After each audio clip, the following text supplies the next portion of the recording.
Hello there and welcome to episode 11 of my FA Cup journey, featuring my 12th game so far this season. We're now down to the final 8 teams. Good morning, it's Saturday the 29th of March and I am rushing to the train station to get a train to go up to Putney for Fulham against Crystal Palace. See you there. I arrived at the station just before 9 to catch my train, heading off to Putney for a 12:15 kickoff. Once there, I headed over the Putney Bridge before making my way through a park to get to Craven Cottage.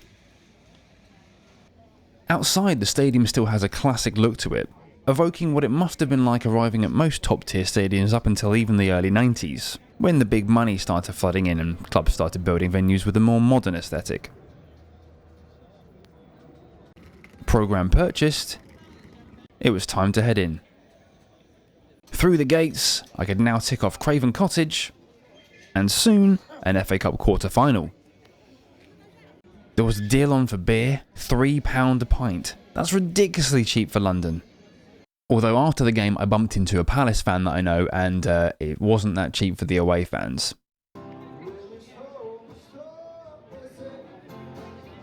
On the far side, I could enjoy my beer with a lovely view of the Thames, while being watched over by the statue of George Cohen, a member of England's 1966 World Cup winning team, who played as a right-back for Fulham for his entire professional career from 1956 to 1969, who grew up in the area.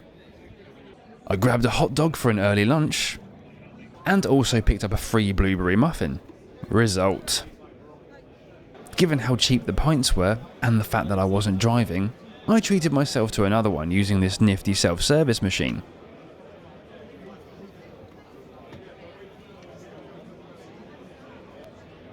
Beer finished, it was time to take my seat. The sun had come out to provide some glorious sunshine for this game as the atmosphere started to build.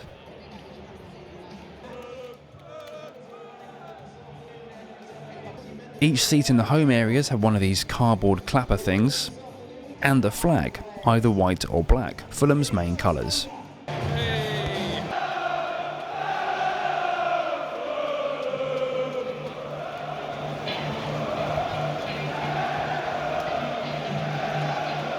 Of course I joined in with the flag waving, fully looking like the football tourist I've become this season. The flag waving went on for a lot longer than I anticipated, and by the time the players came out my arm was aching a fair bit. Not that I could see the players coming out though, as this banner was pulled across the base of the stand. I assume this is done before the beginning of every home game?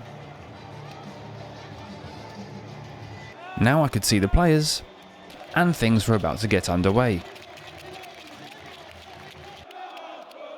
And we were off. Given my position, I'll apologise for the fact you can't really see what's going on at the far end. Not that much did happen at that end, to be fair.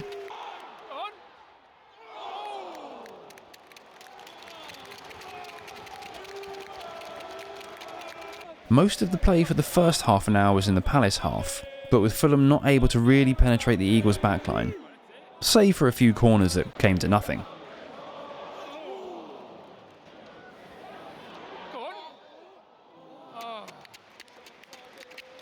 Palace started to come into the game a bit more, although without having much in the way of good chances themselves.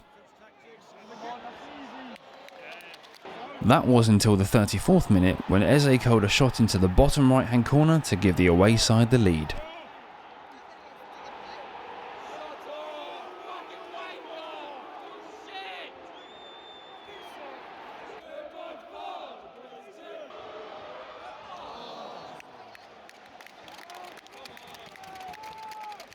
Just 4 minutes later, they went 2-0 up with this close-range header from Sarr. It wasn't looking good for the Cottagers.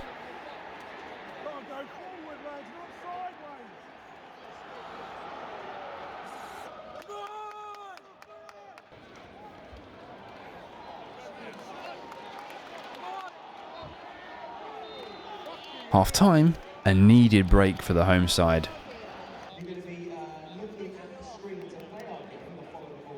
Back out for the second half.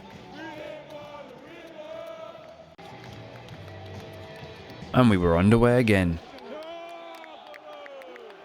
Fulham had to attack, but Palace were defending resolutely, soaking up the pressure with ease. The home side seemingly had an aversion to shooting in this game.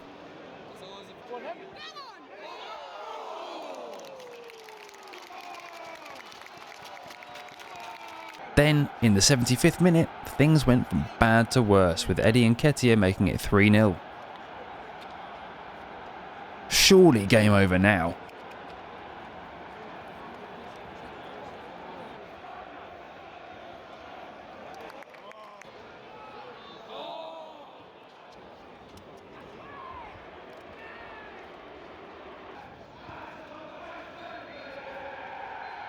And so it ended. A limp display from Fulham, but credit to Crystal Palace, who are off to Wembley for a semi-final.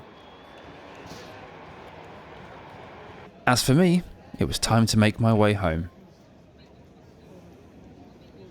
Next up, as usual, it's time to talk about prize money.